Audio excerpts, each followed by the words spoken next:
देश भर से मुझे बहुत एसएमएस आए थे, विशेषकर जो मारे गए थे उनके परिजनों का, कि इनके सर में गोली मारिएगा, जब भी मारे तब। तीनों के एनकाउंटर के वक्त तीनों के सर में ही गोली लगा है। उन्होंने कहा ऑपरेशन का नाम धर्म के आधार पर रखने के अलावा इनको कुछ नहीं आता है। मान्यवर कांग्रेस पार्टी बैठी नहीं है, उनको मालूम नहीं है हर हर महादेव सिर्फ धर्म का नारा नहीं है। शिवाजी महाराज ने जो मुगलों के खिलाफ लड़ाई लड़ी, स्वतंत्रता की लड़ाई लड़ी, और शिवाजी महाराज की सेना का युद्ध घोष था हर हर महादेव। मैं सबसे पहले ऑपरेशन महादेव के लिए बताना चाहूंगा।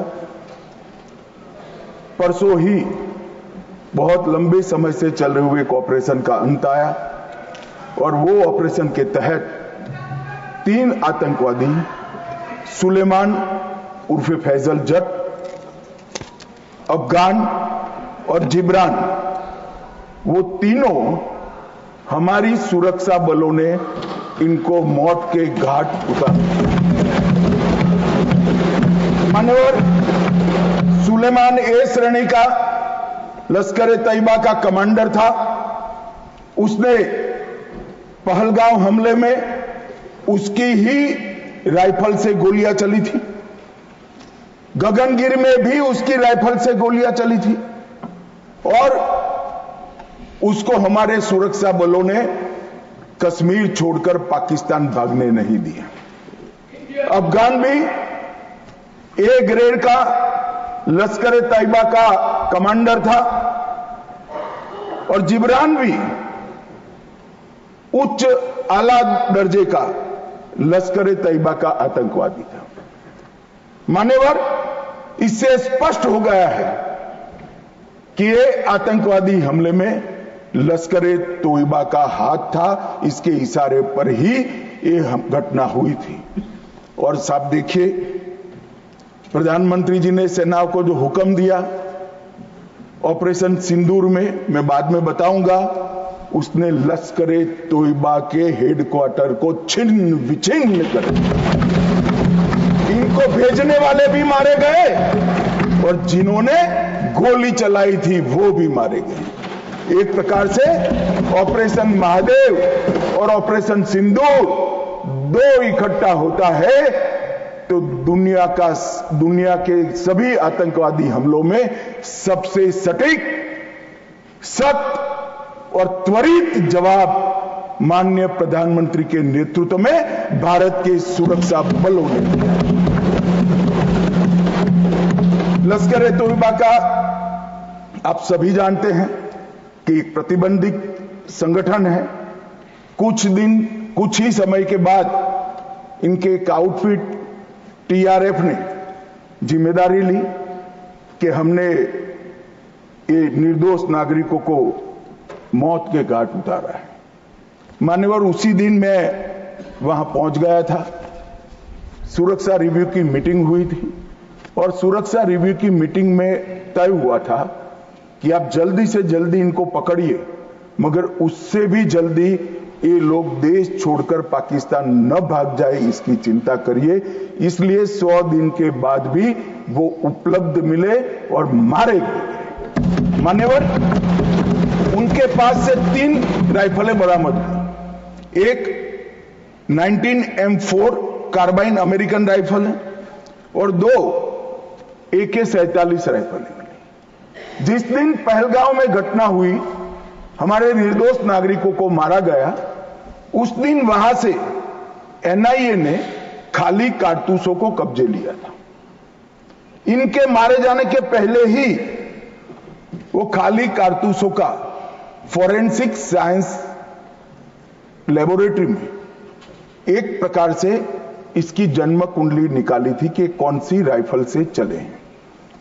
और जब ये मारे गए, इनके पास से भी जो राइफलें मिली, फॉरेंसिक साइंस लेबोरेटरी में चंडीगढ़ में रात को फॉरेंसिक टेस्टिंग कर 100% मिलान हुआ है कि इन्हीं 3 राइफलों का उपयोग किया गया था, जिसमें से 44 कारतूस AK-19 के थे और 25 कारतूस AK-47 राइफल के थे। इसलिए अब कोई बहस भी नहीं बची है, कोई शको शुबह भी नहीं बचा है कि इन्होंने मारा था या नहीं था। एनआईए ने बहुत विगत जांच करी है मान्यवर, लगभग 1055 लोगों के स्टेटमेंट लिए हैं। इसके आधार पर इनके रेखाचित्र भी बनाए गए। उसके बाद ट्रैकिंग करते हुए 2 दिन जिन्होंने इनको आसरा दिया था वो ढोंक के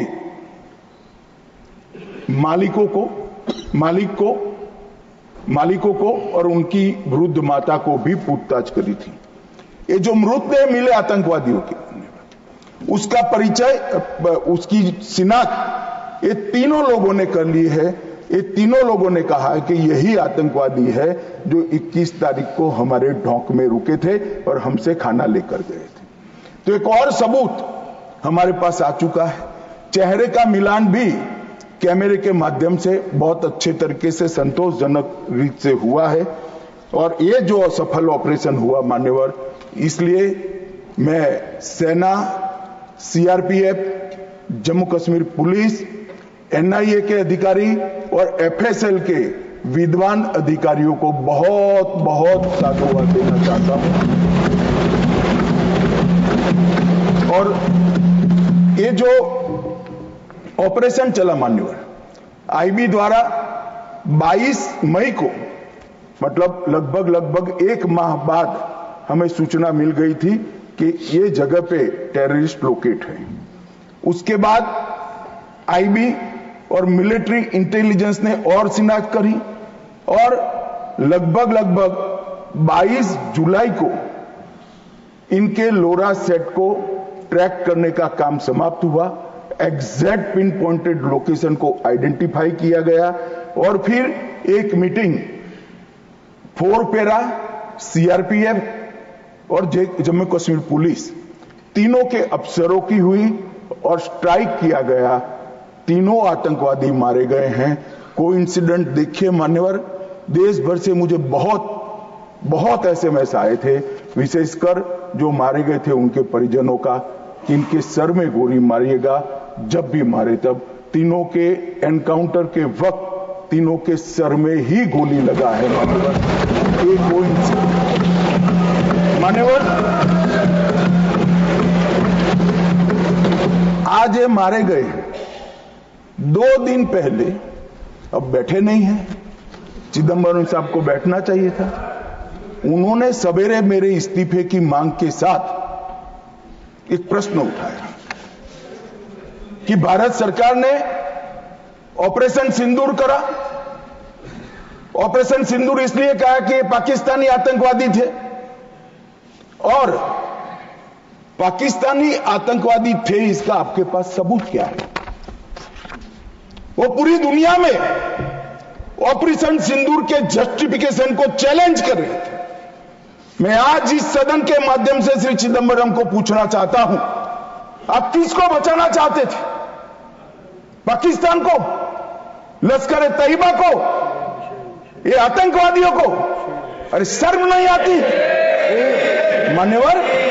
और देखिए महादेव करता है तो क्या करता है।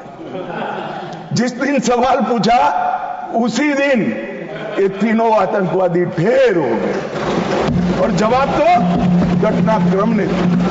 मगर ये कांग्रेस पार्टी की मानसिकता पूरी दुनिया के सामने चिदंबरम साहब ने उजागर कर दी। हमारी वोट बैंक के लिए हम पाकिस्तान का समर्थन करते हुए भी नहीं डरेंगे। हमारी वोट बैंक के लिए लश्कर ए तोयबा को बचाने से भी हम नहीं डरेंगे और हमारी वोट बैंक के लिए आतंकवादियों को शेल्टर देते हुए, शाब्दिक शेल्टर देते हुए भी हम नहीं डरेंगे। मान्यवर, ये कांग्रेस की मानसिकता है। और अभी पृथ्वीराज चौहान साहब का इंटरव्यू आ गया, उन्होंने कहा ऑपरेशन का नाम धर्म के आधार पर रखने के अलावा इनको कुछ नहीं आता है। मान्यवर कांग्रेस पार्टी बैठी नहीं है, उनको मालूम नहीं है हर हर महादेव सिर्फ धर्म का नारा नहीं है।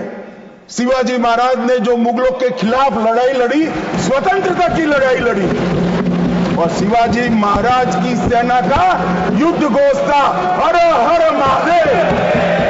और ये प्रतीक है, ये प्रतीक है हर प्रकार के भारत पर के हमले का, भारत की संप्रभुता पर हमले का और भारत की सीमाओं पर अतिक्रमण के जवाब देने का। और मैं आज यहां से चौहान साहब को भी कहना चाहता हूं कि आप क्या नाम रखना चाहते थे, क्या नाम रखना चाहते, उसका जवाब दीजिए। मान्यवर, ये पूरी चीजों को हिंदू मुस्लिम के दृष्टि से देखते हैं। चौहान साहब का थ्योरी देखे तो आज हमारी सेना के कई सारे हमारी सेना के डिवीजनों का जो नारा है, युद्ध घोष है, कहीं प्रभु रामचंद्र की जय, कहीं जोश बोले सो निहाल सत श्री अकाल है, कहीं जाट बलवान जय भगवान है, क्या सियावर रामचंद्र की जय है, कहीं पर काली माता की जय है।